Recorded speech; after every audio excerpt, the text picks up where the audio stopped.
Good evening. It's Tuesday, October 9th, 2018. The Board of Selectmen's meeting. All members are present.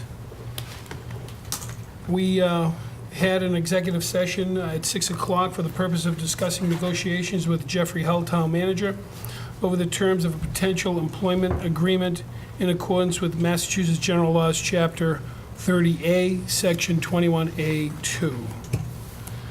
Would you please join me for the Pledge of Allegiance? I pledge allegiance to the flag of the United States of America and to the republic for which it stands, one nation, under God, indivisible, with liberty and justice for all. Thank you. We have Treasury warrants to approve, 13, 13A, 14, and 14A. Do I have a motion? So moved. Second. Motion made and seconded. Any discussion? All in favor? Unanimous? We have minutes to approve for September 10th and September 24th of 18. Let's take up September 10th first. Does anybody wish to make a motion to accept the minutes? So moved. Motion by Mr. Bendel, is there a second? Second by Mr. Loud. Any discussion on the minutes, changes, deletions, anything? Okay. All in favor? And that's unanimous.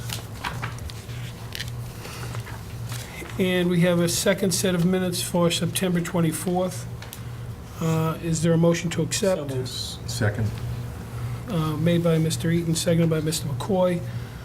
Any corrections? I have one. After the attendance and then after voted, where it starts off with Chairman Kyra reconvened into open session, and then you listed the selectmen. I see Mr. McCoy's missing.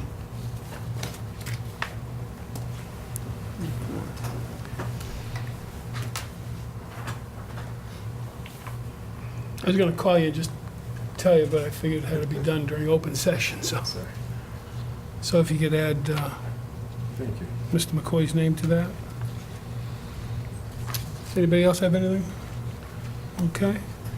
So all those in favor with the correction? And that's unanimous as well. Before we get to our appointments, I would like to mention and thank the members of the Board of Selectmen and Town Manager Hull. As you can see that all of us are wearing the color pink, or something pink this evening, for Breast Cancer Awareness Month in October. So I want to thank you all for doing it, and also Beverly as well. So thank you. We have a 7 o'clock appointment. Police Chief Michael Pagonis and Samantha Reef, our Health and Recovery Coordinator, to discuss with us some substance abuse initiatives.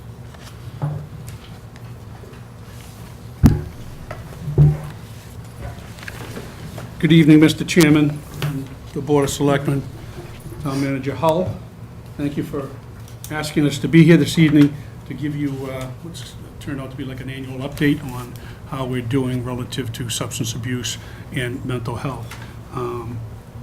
Just want to say first, I appreciate the support of the board and the town manager. I can say within 1 year, Samantha has done an amazing job.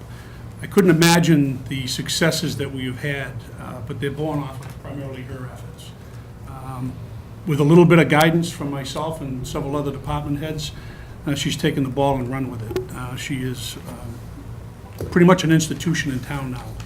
Almost everybody knows her name, they know how to reach out to her. She collaborates beyond my expectations. I just want to say that I couldn't be happier with the results that we're seeing. Quantitatively, that's a difficult thing to discuss. We've discussed about benchmarks in the past. But I know that the people that she's reached out and helped have responded to me directly. And their words, the assistance for them and their families are very touching. And it's a breath of fresh air. And I want to thank Samantha publicly for all of her efforts. So thank you so much. Like I said in my opening remarks, it's difficult to come up with a quantitative analysis for what we do in this realm. We've noticed over the years, and I've had multiple conversations with Town Manager Hull relative to what we see as an extreme uptick in mental health and substance abuse issues throughout the community, throughout the Commonwealth, and throughout the nation. Wilmington is no different than any others. We feel the pinch just as hard, especially being in the valley, where we have probably experienced the opiate epidemic a little quicker than most other communities throughout the country. I can say right now, heroin isn't really our primary issue for the most part. We're seeing that most deaths are the result of fentanyl. So an increase last year from around 64,000 to relatively about 72,000 deaths throughout the country in the last year. It's rather dramatic when you think about it, but that's mostly fentanyl-based. When you think about fentanyl, it's much more potent than heroin, so if you're going to bring in 50 kilos of heroin, you can make up that by bringing in half of that with fentanyl. So it's produced not in large fields, in vast open areas of foreign countries. It's produced in laboratories, in factories, and places like that. So its footprint is smaller and less devastating. I expect that we'll see an uptick and an increase in issues along with the fentanyl crisis at this point. Every time you turn around, there's another derivative, carfentanil. There's several others that I can't even begin to name. It's chemistry now, so it's not as much the old recipes as they go forward. It's a battle that we have to fight on many different levels. So in the police department, we've always traditionally fought it through enforcement. Just recently, we had a successful case that took over a year to investigate and over a year to prosecute. An individual has been sentenced for 10 years in a federal penitentiary. So we look at it from multiple perspectives in the town of Wilmington and the police department. We approach it through our task force response, through the federal partners. We have local task forces that we work for, and then we have the day-to-day patrols. It's difficult now because a lot has changed in the past couple of years. Marijuana is now legal for people of the proper age. It's no longer just medicinal, it's now recreational. It's a mixed message that we're sending to the youth in our society, and it's of great concern to us, because as we try to push back on the other end, there's a lot that's fighting against us. The ability to purchase vapes, CBD oils, and the like, becoming ubiquitous with our youth again. It's problematic for us as we try to talk about abstinence, staying away from this stuff until you're after 25, where you make those proper decisions and it doesn't have the same effects on your body. So with that, there's a lot that we're battling against uphill, so to speak. But I would like to say that when you work with a family and you see the impact of our efforts in helping that family, we're getting our money's worth with this program 100%. I can't explain it to you until you've sat down with somebody that has this struggle, or a loved one that has this struggle, and they've found success, or just a little solace in having somebody to understand, explain their options, and get them resources. It's a daunting task for a family member who, quite frankly, is still embarrassed by this process. So they don't reach out. And we're seeing that day after day, more and more people are reaching out to us. My expectation is that we'll probably be coming back in another year or so asking for assistance for Samantha and what she does, because it'll be a little bit more than we can handle.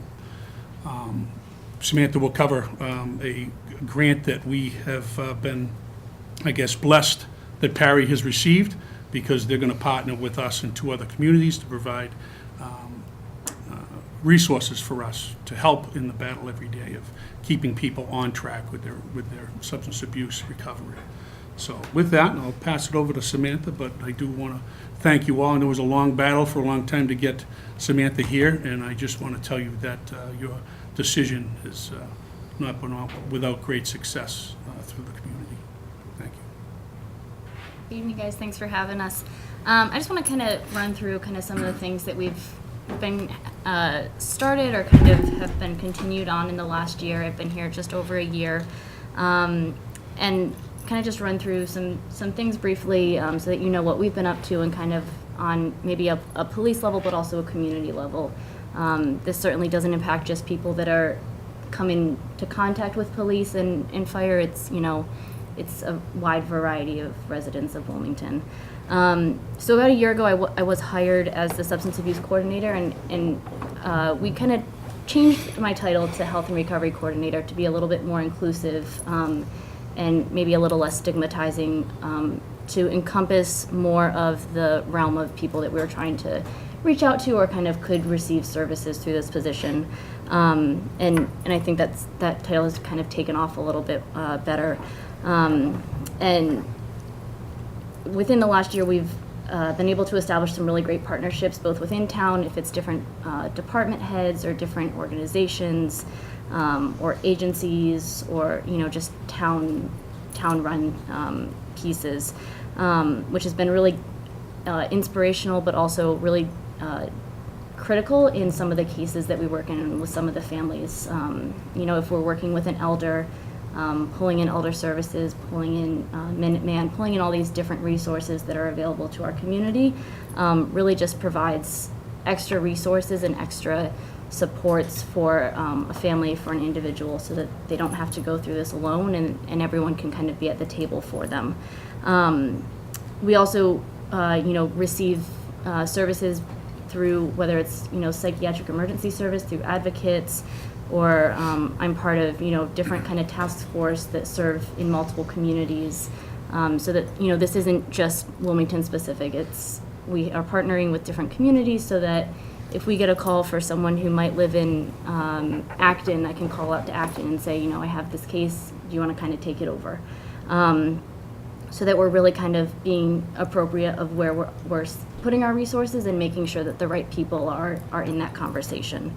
And kind of piggybacking off of that, we've started some really great trainings and have continued some. About half of the police department is now CIT trained, so critical incident trained, which is a 40-hour long training that covers a lot of mental health, different elder issues, substance abuse, just a realm of things which patrol are likely to find on different types of calls that they go on. And kind of piggybacking that, Lieutenant Desmond and I a few months ago, went to a mental health first aid train the trainer, so we are now trainers for that curriculum, which is an 8-hour training that we're looking to also train police in, but also put it out to kind of community groups, so that more people can have, you know, those dialogues around mental health and kind of just the basics and ground levels of what to look for, what to see, as everyone's a key player in everyone else's health. This summer, I partnered with the schools to do training for some of their school staff on vaping and marijuana use. I did a library mental health kind of half-day class for all of their staff to be more aware of patrons that might come in with mental health crises or exhibiting different symptoms while in their library, and that went very well. And then a new kind of concept that we started in the spring is the Wilmington Substance Abuse Coalition is having quarterly kind of focus group meetings. So we meet monthly, but quarterly we're kind of trying to get in different types of focuses to whether educate or hold dialogue around a specific topic. So that's we've had one of those, and we have one coming up next month, and so that's been exciting. Speaking of the coalition, that kind of continues to grow. We have a newsletter that comes out quarterly that's partially educational and partially what's been going on in Wilmington as far as substance abuse and mental health. That's accessible both in print and on the coalition website under Town Hall, and then also on the police department website.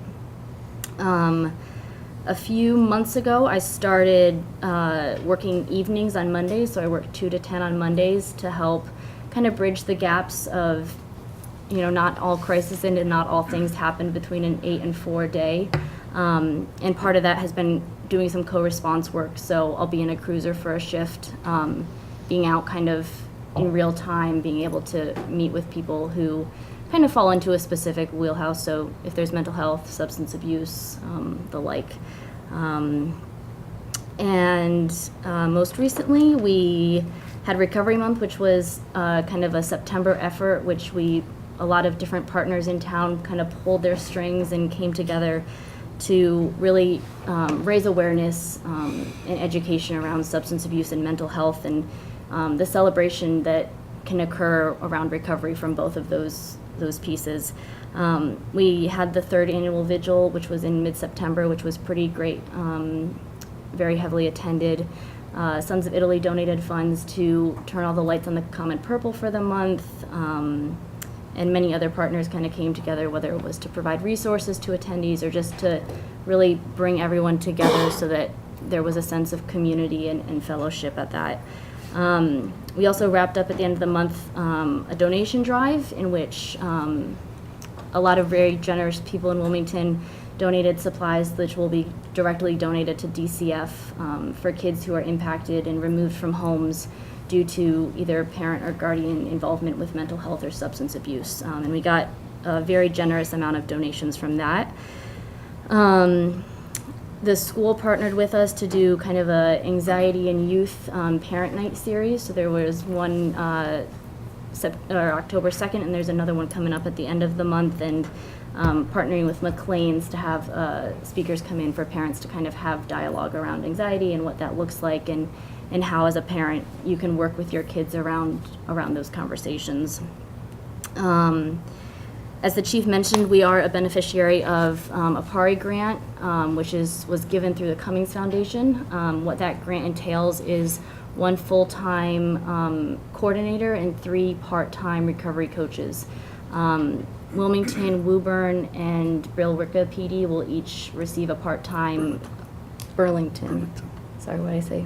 Billerica. Burlington will each receive 1 part-time recovery coach to use as an asset and a resource, which I think will be really helpful. Some people, it's just kind of nice to have another person that I can, use in the office and kind of use out in the community.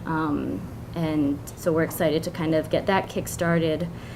And then just kind of some really quick updates that I just wanted to know. I know end of last year we kind of came and announced kind of, it's not something you want to have to announce, but the numbers of overdoses which first responders responded to. And in 2018 so far, there have been 19 overdoses and 1 fatal overdose. Mind you, I think there's tons of components that go into those numbers, whether it's the increase of accessibility of Narcan, individuals aren't necessarily calling 911, but instead maybe going directly to emergency rooms, how it's identified on scene. Is it an intentional overdose, an unintentional? And that number also only represents opiate overdoses. So it doesn't, we kind of are leaving out an entire sphere of this picture of non-opiate addiction and also alcohol addiction, which is not represented in those numbers. And again, that's only the numbers that fire and police see. So unfortunately, that number is most likely much higher. But I know that people kind of like to have a scope of kind of what we're seeing, so we wanted to share that number with you guys. And just for mental health calls, also it's great collaboration and communication between first responders, myself, advocates, emergency rooms to help to coordinate best cares and kind of best practices around individuals in crisis and what might be most helpful for them, and just really continuing to try to bridge those gaps and make everyone at the table. So, that was a lot, but that's kind of what we've been working on. And again, just thank you for, allowing me to have this position and kind of take it in the direction that we've taken it. Thank you. Certainly sounds like your plate is full, huh? Are there any questions? Yes, Mr. Reed. Thank you both for being here first. I think it's unfortunate that this position is necessary, but I'm glad you guys are being proactive. Did you say when the party that was starting? I didn't. Good question. So technically October 1st, we have a full-time coordinator and one of the 3 part-time recovery Seems coaches Taylor, hired. right? What? Miss Taylor, right? Yes. I've known Yep. her. Full-time She's equivalent. very intelligent, very compassionate. I'm excited for the people that could benefit from you and her working together. A great addition. I couldn't say more. Absolutely. Yeah. So I know October 1st you said was the start date, but it's Yep, so Margie's already on board. We're kind of having meetings about how we're gonna coordinate the one person that we currently have, and then how we'll kind of reach out to try to hopefully get the 2 other people that the grant Perfect. covers. good. But Margie will be very flexible in kind of being able to serve all 3 communities in the meantime. That's great. Thank you.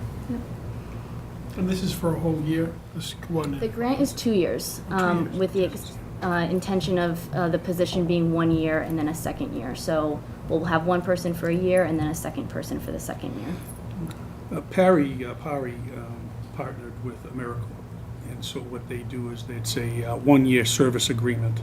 The money is not that extravagant, so it's obviously someone that is passionate about this field or looking to gain, experience as in another career. So it's a difficult situation because the money isn't that great for it. It's like a Peace Corps service project for the most part. So finding the right person for that, because you just can't put anybody in there. People in recovery relate best to people who have recovered or are in recovery themselves for a lot of times, because they have shared experiences and they understand what each other are going through. So it's probably best that we try to focus in that area. But that said, other people can also be good recovery coaches as well, as long as they have an understanding. So one thing about the statistics with the 1 death, we do get updates relative to folks that have Wilmington residents that died out of town that wouldn't necessarily would respond to. So, it's our understanding at this point, with the information that we have from the state medical examiner's office, we're at 6 for the town of Wilmington. That's a number we just started tracking this year. So I'm assuming the previous years when we had those 4 and 8, there were a lot more that we were losing outside of Wilmington. So it's just another thing that we're looking at going forward. And the demographic is interesting as well, because we're seeing most of those people are in their 30s to 40s. You would think that some people think it's a young person's issue, in that these kids are 19 and 20 years old, but it affects all genders and it affects all ages, and we're seeing that, which is most striking through the process. People holding down full-time jobs and families that we lose as well. So it's a broad spectrum of individuals in this. It takes no prisoners and selects anybody it chooses. I think Mr. Loud, I had him first. Thank you, Mr. Chairman. Thank you both for being here. Thank you for what you both do in your department. What I'm encouraged about is the training that you're giving the officers. Is that extended to the fire department too? Because I know they take a lot of medical calls that. It can. The first aid for first responders is a program that's all for public safety. So the dispatchers and the firefighters, we hope to include in that process as well. I think that is super important to let everyone know that. But what I'm also encouraged about and very glad that you mentioned it, both of you did, is you're not only working with the police department, but it's the other department heads that you're working with. If it's not the veterans, it's the elderly service, it's everyone, and it affects everyone. So I really, really appreciate that, and thank you for both being here tonight and giving us an update. Mr. Yeah, McCoy. thank you, Mr. Chairman. Chief, it's a real wake-up call to hear you say that maybe in a couple of years, Samantha may need an assistant. It just goes to show the severity, and I definitely supported when you were brought on board. And obviously, we're giving help to these folks, and I do agree, incarceration is not the answer. But as far as the drug dealers, take the key, throw them away, put them in jail, let them rot for the rest of their lives. And I'm really glad to see the sheriff is taking that position, and the same as the chiefs in the surrounding towns. Now, just relative to education, I'm really glad to see that you're out there with the public, and I'm really glad to see the fact that your hours, like 2 o'clock till 10 o'clock at night, just so people can actually go and ask questions. What about education with the schools? You're out in schools talking to kids, from what I understand, and if you could elaborate on that, I just want to address a few things. Yeah, great question. So the school has been very receptive to having me do different kind of elements of involvement. From, like I said, this summer I was able to teach they have a summer school program. I was able to get in for one of those, to working on kind of like a family level or an individual student level when a family or individual is in crisis, and kind of having family meetings and being involved in the bigger picture, as not all issues occur during a school day, and some of them are in the evening hours, and trying to set up resources. So whether that's meeting with principals and families, or different kind of staff in guidance, or social workers, or behavioral health, been very receptive to being part of all of that.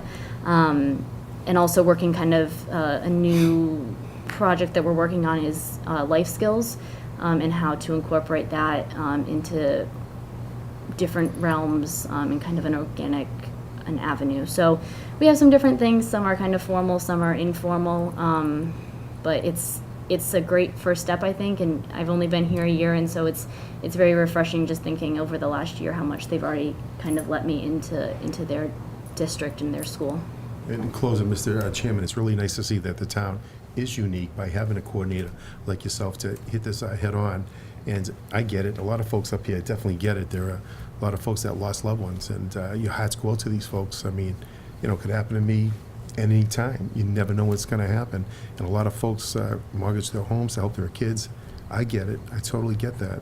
And if we can do anything to help our kids, adults as well, it's all over the spectrum. It's really sad to say it, but I'm really appreciative that the work you do. You got a good chief that you look up to, and Jeff, I think it's a really good thing that what we did in this community to reach out to these folks, and we need to help our kids and everybody in the town. Thank you for what you do. Thanks.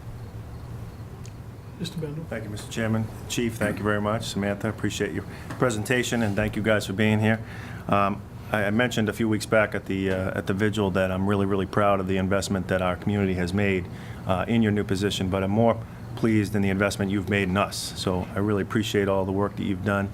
We hear great things about the work you're doing. I appreciate you being innovative and being willing to adjust your hours if you feel that's a good fit. And I'm really, really pleased to see that you're partnering with the schools. I think that's just crucial for us going forward. I hope that will continue.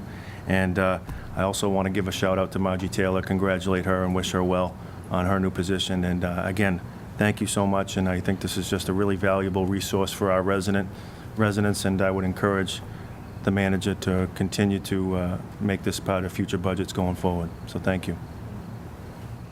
I would just echo my colleagues' comments. Doing a wonderful job in just a year. It's amazing the impact that you're making on the community. Thank you for that. And the vigil was so moving. To be a part of that, standing out there with everybody, and then seeing the pictures of all these young people that passed away from this dreadful disease. It was a moving event. Thank you for putting that on for the community.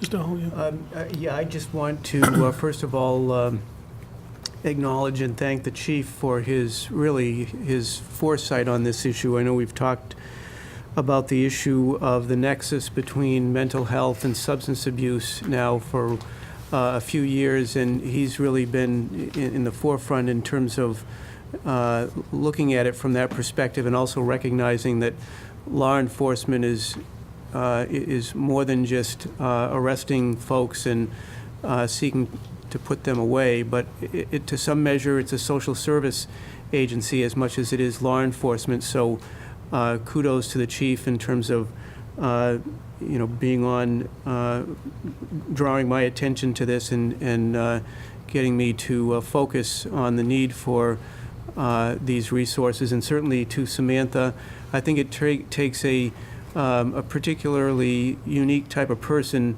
to fill the role that you have filled, Samantha. It's obviously a level of dedication, resourcefulness, certainly the ability to go into very difficult situations and deal with them effectively, and I'm sure they affect you in some manner, but being able to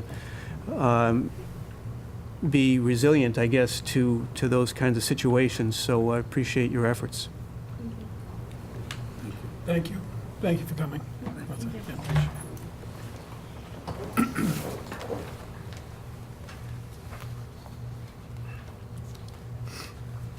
Okay, next is communications. Mr. Hull. Yes, under communications, the first item is a follow-up from a request that came in at the last meeting with respect to the Lowell Street sewer project. You will recall that this is a privately funded project. The intention here was to provide sewer along a stretch of Lowell Street from essentially the 168 Lowell Street, former a property of Walpole Woodworking up to the intersection at Lowell Street and Woburn Street. The sewer line has been installed. There's a couple of remaining connections that need to be made at the intersection that will be made this week. In addition to that work, there was also a gas line that was extended. Again, that work has been complete for some time. The work now remains to be completed for the final pavement. Mike Woods, Public Works Director, and Paul Aluni, the engineer, have been working on this, and the direction that has been provided to the private property owners that are responsible for this work is that the final pavement needs to be done by November 1st. That's the deadline that has been set for them.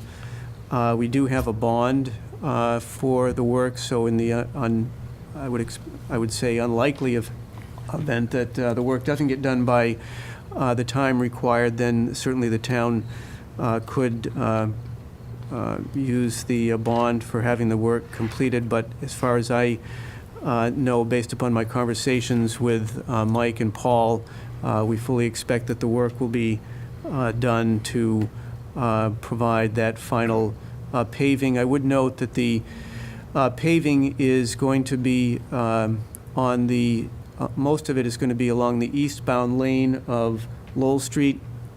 If you're heading towards 93, the stretch beyond the 168 Lowell Street up to the intersection, it'll be that stretch of the roadway on the eastbound lane, because that was the area that was disturbed.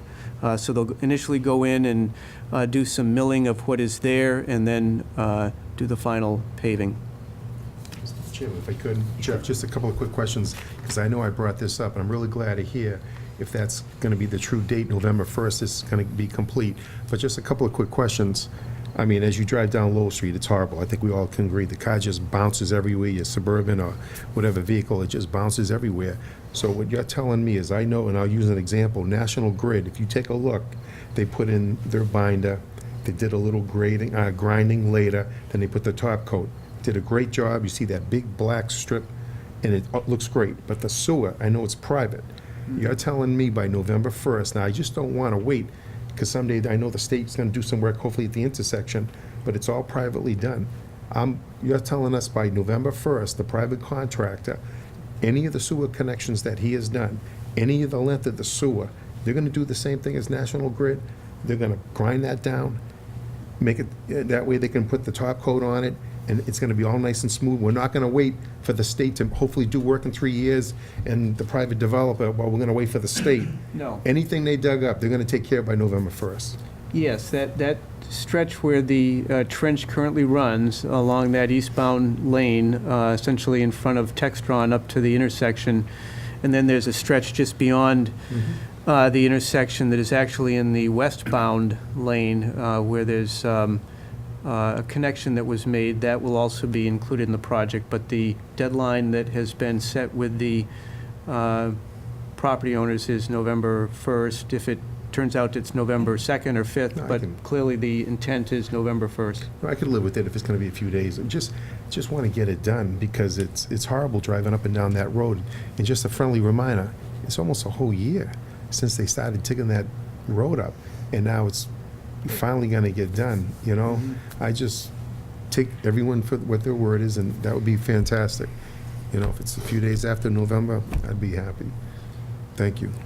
I did, just to add to that, I did notice that DPW did, though, Mike, say that it will be completed before November 15th, just so you know.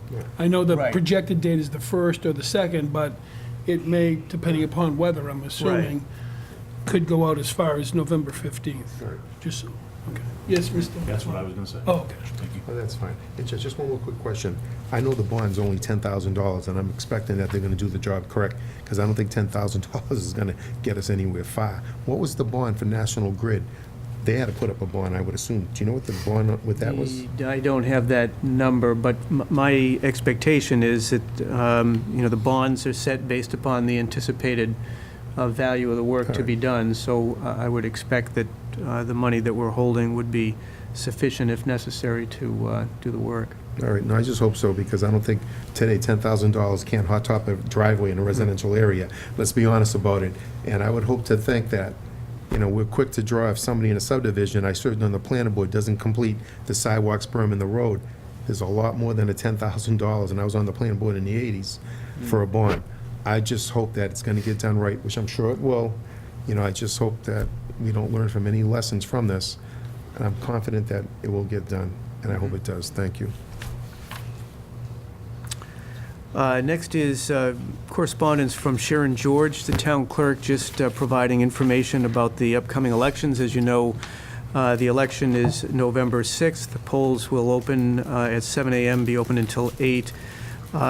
She specifically addresses the issue of early voting, which begins on October 22nd, that Monday, what runs Monday to Friday, and again on the week of 10/29.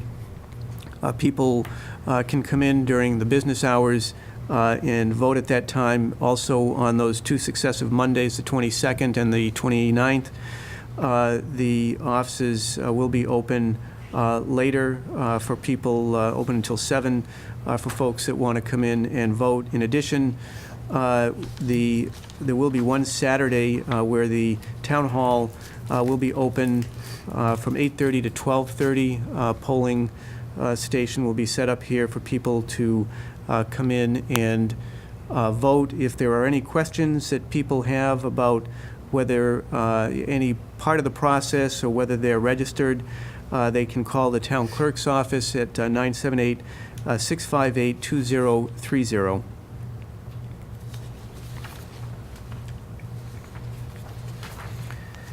Next is a memo to the board with regard to the Russell disposal contract. I would just note that essentially there has not been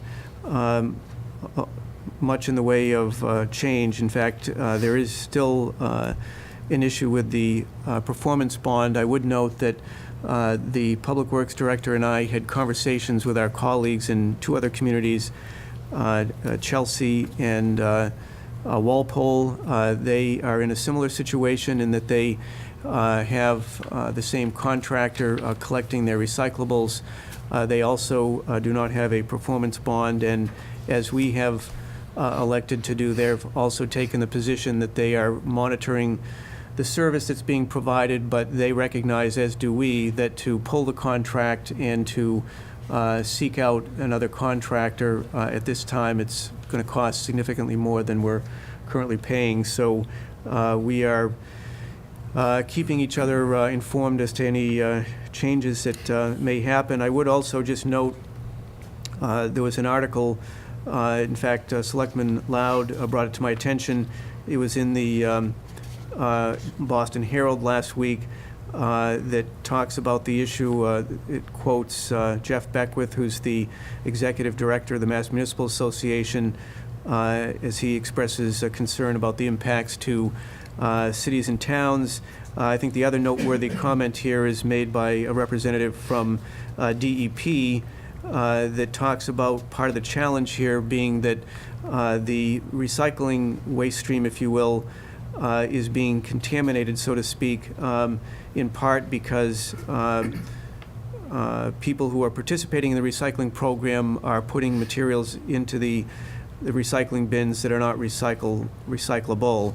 As we all know at this point, China has come down hard on this issue with this national sword policy.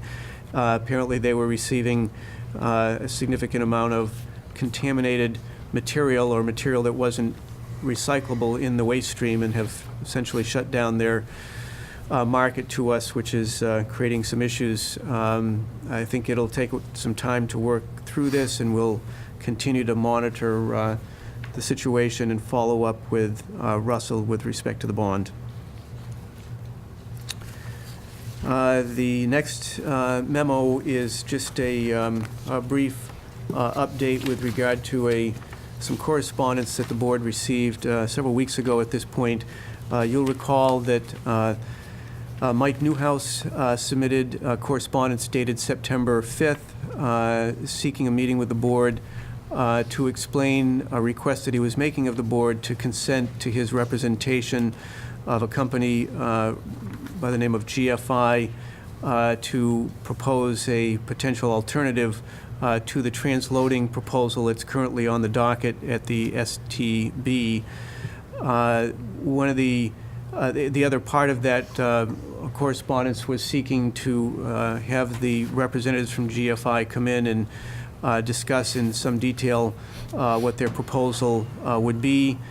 In the interim period here, Town Council Dan Deutsch has been in communications with the attorneys representing the other entities to establish essentially an agreement that NET would not pursue further its application at the STB. So those discussions continue about reaching an agreement that would essentially put that on ice during the course of any conversations. So I think we're getting close to a point where that will be addressed, and I would expect to be talking to the chair about a potential meeting in the near future on this. Thank you. All right, board to consider items. The first up on the board to consider items is the town manager's reappointment, which is for October 1st, 2018 to September 30th, 2021. So I'd be looking for a motion. A motion for reappointment by Mr. Eaton, seconded by Mr. Loud.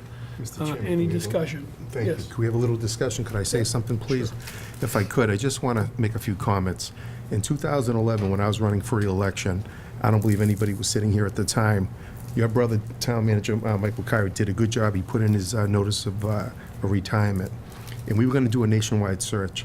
I was the one who said, we don't need to do that. We have the town manager right here. I'm a firm believer of promoting within. And we did that. In 2012, I voted for the town manager's contract. And in 2015, I also voted for the town manager's contract. I just want to be notified. I want to talk to the town manager relative to some of my concerns.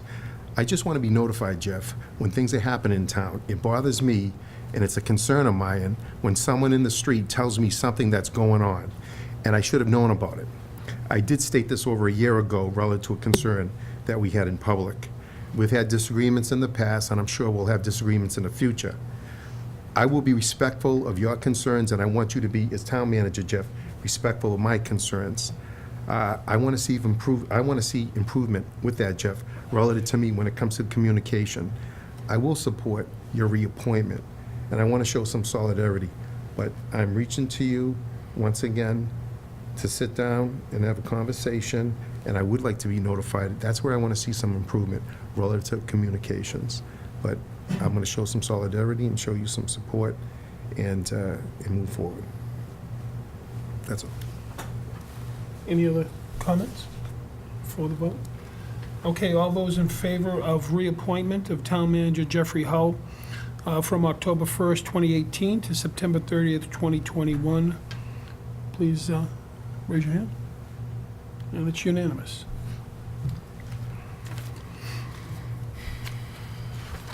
Okay, the next board to consider is potential rescheduling of our November 13th, 2018 meeting. It was brought to my attention, I don't know, Jeff, do you want to? Sure. That should be me or you? You can run with it if it's fine. It was brought to my attention that the planning board, which typically meets the first Tuesday of the month on November 6th, had to reschedule because that's election day. So what they did was they chose the next Tuesday, which happens to be November 13th, which happens to be a Board of Selectmen's meeting, because on the 12th, which normally we would have our meeting on the Monday, it's Veterans Day. So typically, it gets moved to the next day, which is Tuesday, similar to Columbus Day. Columbus Day was Monday, and we moved to the Tuesday. So therein lies maybe a scheduling conflict with some members that may want to attend the planning board. Me personally, it doesn't conflict. I don't have a problem having it remain on the 13th, but if there is one member that wants to attend the planning board, then that means we would have to reschedule. Any comments or? Just real quick, what's the agenda of the planning board on November 13th? Great question. I believe the 362 Middlesex was in part continued until next month's meeting. All right. I mean, I would have liked to attend that meeting on the 13th, to be totally honest with you, and if we could have it another time, or whatever, you know.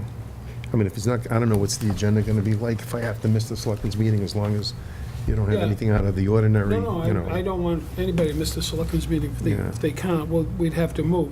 Unfortunately, in watching the Yes. planning board's meeting, it was stated at the planning board that moving it to the 13th will conflict with the selectmen. You would almost think that because they realized that and they discussed it at their meeting, they would have selected another date. But for some, Are you saying they're a reason- lot more powerful than us? I guess, I Right. don't know. Yeah. Sometimes they are, you Yeah. know. You're questioning the planning board's planning, I get it. Yeah. I get it. All right, so All right, we're not- So we have some selectmen that may want to attend that meeting. So in that, I want to be flexible. So let's move it to a date where it's convenient. How about the next day, the 14th?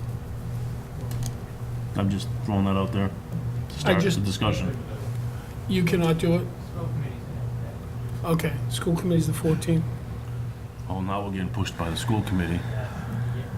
Planning board for, we are the selectmen, right? I'm just checking.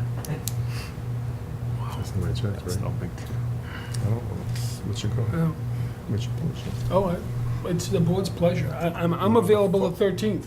But again, if there's a board member that wants to attend the planning board, then we'll move it. So, Is there any other member that plan on attending the planning board by any chance? If I don't know if that's not going to be the case. Well, between now and Yeah. the 9th, between now and the 13th, 362 could cancel it or delay it again, so Yeah. I really don't want to, I want to attend that meeting if I can be there. That's the But plan. I don't want to delay us anymore. We got business to take care of in town, so that's the risk we take is by changing it. do we know if the planning board will, is there cancellation of something so last minute? Oh, yeah, it can Where be. we can't wait Oh, yeah, up to the hour until next before. month, until next meeting? Yeah. Do you know? I'm sorry.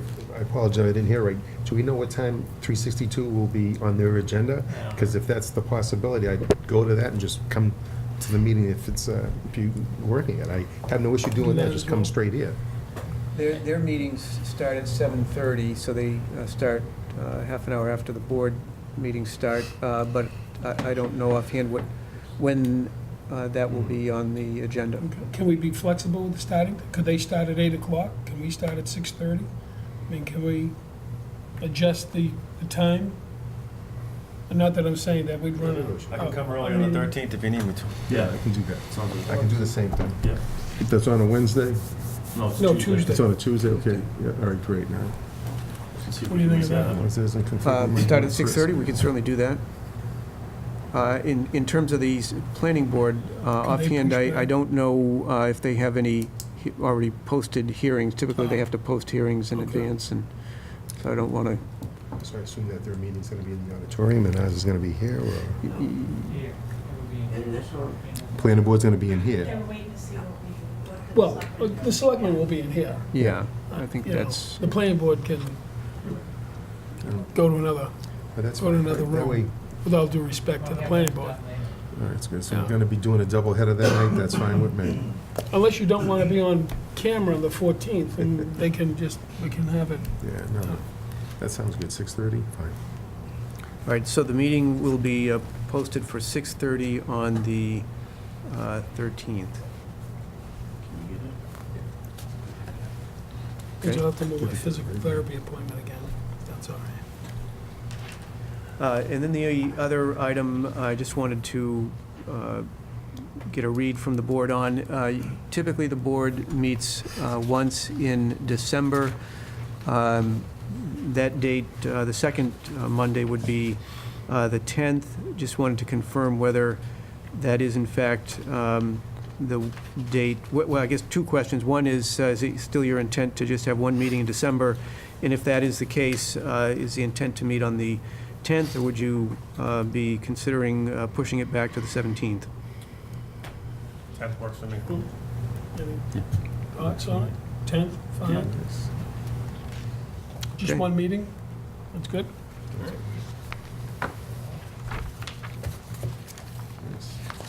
Okay, on to public comments. Are there any public comments? Seeing none, on to new business. Anybody have any new business they want to bring forward? Mr. Lau?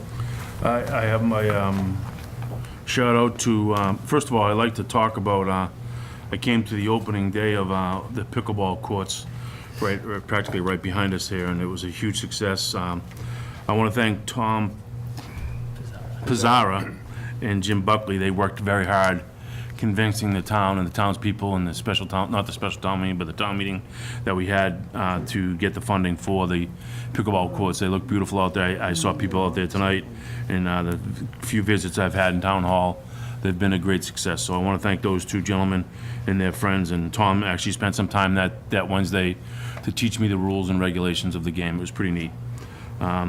Also, at this time, I'd like to shout out to Bill, they call him Bill Smith. He's a World War II veteran, awarded the CIB and Bronze Star Medal, among many other awards for his service in the Army during World War II. Bill was a longtime Wilmington resident and now lives in a nursing home in Woburn. Bill is 92 years old, and I want to thank him and his family for the service to this great country. Thank you, Mr. Chairman. Thank you, Mr. Lau. Anybody else? Mr. Eaton, what's that? Yeah, just quick, just to mention what Selectman Loud stated, relative to the pickleball, I'm really glad to see Tom Pizzara and Jim Buckley get pretty much what they want, and I have to admit, I did sit down with the manager a couple times, because this was a concern that I did bring forward to you, and it was productive, and I'm sure in the future we can work on productivity as well. Thank you. Mr. Bendel, all set? Thank you very much. I all too was at the opening ceremonies of the pickleball, and it was a great time, and I was lucky to have my daughter there, so she could potentially be a future pickleball player, which isn't something I had thought about beforehand. So, thank you. And congrats to those involved. Is that an Olympic sport yet, pickleball, do we know? Like, the way it's Might going be. right now out there, it could be. It is the fastest growing sport in America right now. Important dates, Mr. Howell. Yes, so the first item on Sundays through October 14th, the farmers market will be held at the Town Common, 10 a.m. to 1 p.m. Next brush drop-off, October 10th, tomorrow, Old Main Street, 8 a.m. to 2 p.m. Carter Lecture Fund presents counterfeit cash at the Wilmington Middle School, 7 p.m. on the 12th of October. October 13th, brush drop-off, Old Main Street, 9 a.m. to 4 p.m. October 14th, Harnden Tavern Harvest Festival, 1 p.m. to 4 p.m. October 15th, Welcome to Wilmington Reception, Memorial Library, 6 p.m. to 8 p.m. Another brush drop-off on the 17th, Old Main Street, 8 a.m. to 2 p.m. October 17th, Coffee with a Cop, Memorial Library, 10 a.m. to 11 a.m. October 17th is the last day to register to vote in the state election. Town Clerk's office will be open until 8 p.m. October 19th, Haunted Woods, Harnden Tavern, 6:30 p.m. to 9:30 p.m. Another brush drop-off on the 20th, Old Main Street, 9 a.m. to 4 p.m. Haunted Woods again on the 20th of October, Harnden Tavern, 6:30 p.m. to 9:30 p.m. Selectmen's meeting on October 22nd, 7 p.m. Then we have October 22nd to the 29th is the early voting, as was previously noted. October 26th, Haunted Woods, Harnden Tavern, 6:30 p.m. to 9:30 p.m. Again, same time, same place on the 27th of October. Horribles Parade on the 28th of October, Rotary Park, 4:30 p.m. November 4th, Herndon Tavern Open House, 6 p.m., 2 p.m. to 4 p.m. November 4th, turn clocks back and change your smoke detector batteries. And then the November 5th through December 7th is the curbside collection of yard waste. November 6th, as was noted, state elections, polls open 7 a.m., close at 8 p.m. November 11th, Veterans Day ceremonies, Town Common, 11 a.m. Town offices are closed on the 12th in honor of Veterans Day. And as was noted, November 13th, Selectmen's meeting at 6:30 p.m. I'm just going to give a quick plug to the Memorial Library and the Wilmington Sons of Italy. I don't have the dates on hand, but October is Italian Heritage Month, and they are running a host of events together collaboratively. Just last week was Stephen Pulio, an author, about Boston Italian Americans, and there's going to be some cooking programs. There's going to be an opera program as well. So take a look at the Wilmington Public Library's calendar of events. I'm sure you'll enjoy it. No Chinese? Yeah. Food? No. Okay, I would like to entertain a motion to enter into executive session for the purpose of discussing strategies with respect to collective bargaining with the American Federation of State, County, and Municipal Employees, Local 1703, Unit 1, in accordance with Massachusetts General Laws, Chapter 30A, Section 21A, Subsection 3, because the discussion of this subject in open session may be detrimental to the effect on the town's position in this matter. Upon completion of the executive session, the board will adjourn the meeting. Is there a So motion? moved. Motion by Mr. Eaton, is there a second? Second. Second by Mr. Bendel. Any discussion? All in favor? One abstention. And, I'm not going to be able to sit in on that. okay, One abstention. 4 in favor, 1 abstention. And that's it. Thank you all.